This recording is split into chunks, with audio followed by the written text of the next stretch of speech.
Hello, church. I'm so deeply honored to finally be strong and healthy enough to share my testimony with you today.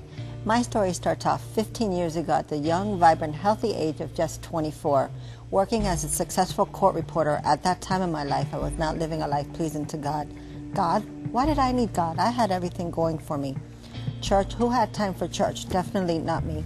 So I thought at that time in my life. Being so young, naive, easily persuaded, I decided to live life the worldly way. Until that one night, that drastic, dreadful night back in October of 1992 that would change me forever. As my everyday migraine headache became so intense that evening, I decided to call it an early night to hopefully sleep off this weird feeling my head and body was feeling. Oh boy, did I really sleep it off. I woke up several days, weeks, perhaps months. I don't know, I have no recollection of the time frame. I just know I woke up in a strange bed. The bed of an intensive care unit at a hospital in Miami, literally fighting for my life. Unable to recognize my family, unable to move, trapped in a body that just wouldn't physically do what I needed it to do. Unable to properly see, for my vision was blind on the left side, and my speech suddenly became very impaired. So I just lay there connected to tubes, just lifeless, just useless. The doctor sadly informed my family that I had suffered an extremely massive stroke, and the prognosis for any kind of recovery was very grim.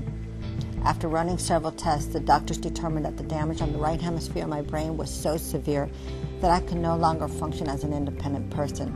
I was left a hemiplegic, completely paralyzed, totally on the left side of my body. My face was completely twisted too due to the lack of muscles from the paralysis, so I constantly drooled saliva down my face along with the food and drink that was being fed to me. Oh yeah, doctors also had to add the fact that I had no cognitive skills. I did not know how to think properly, I didn't know how to read, I didn't know how to write. They went on and added that I would never walk again.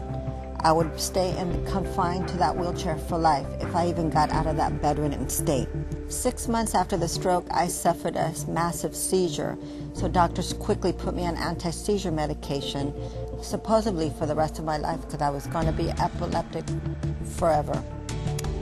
A human being as young as myself could only take so much tragedy, so slowly, little by little, I fell into a depressed state and eventually became so clinically and severely depressed, I became suicidal and was put on anti-depression medication and on a suicide watch.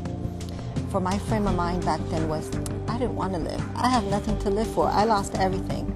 My home, my finances, my career, my relationships, my body, my brain, like this in a matter of seconds. But this is the part I couldn't wait to share with you. Even though I've got my life back on track, after 15 years of persistence, determination, and much hard work, I still have not received my 100%. I still deal with certain physical weaknesses and deficits, but the Bible tells us in Matthew 7:7 to ask Him, to seek Him, and to knock on His door. So for the past 15 years, I have been persistently asking, seeking, and knocking away. I believe without a doubt that Jesus' works on that cross over 2,000 years ago is for my healing. And so today I stand so firm on His word as my rock to continue to get through this. And today I believe, and I have learned to trust completely that my healing will come. But today I also now know it is in His perfect timing, not my right now spoiled brat timing. My first biggest accomplishment, along with relearning to walk, talk, think, move, read, and write, was when I carried Alexander for 9 successful months and finally gave birth without any complication whatsoever to my beautiful, perfect baby little girl. Okay, Alexander, sweetheart, it's your turn. Okay, Mommy. Even though my mommy was still pretty weak from the stroke, through the grace of God, she went back to work, back to school as a single mom, and finally graduated with an impressive GPA for her psychology program.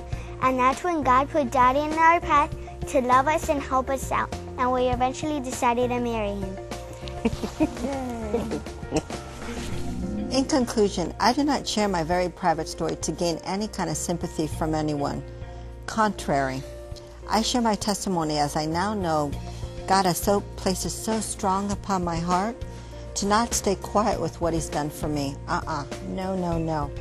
Now that I'm well enough to sit quiet and listen, I now know I'm to use my tragedy for His glory, as I've been called through the ministry to encourage, lift up, and give hope to other stroke survivors and victims, young victims of brain injuries throughout Dade and Broward County.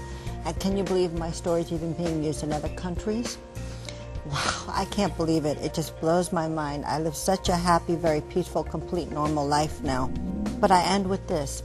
God is just, He's so able. Whatever circumstance you find yourself in, you can overcome anything. All you need to do is just seek Him, ask Him, and just believe in Him so much. Thank you. Mommy, we did it!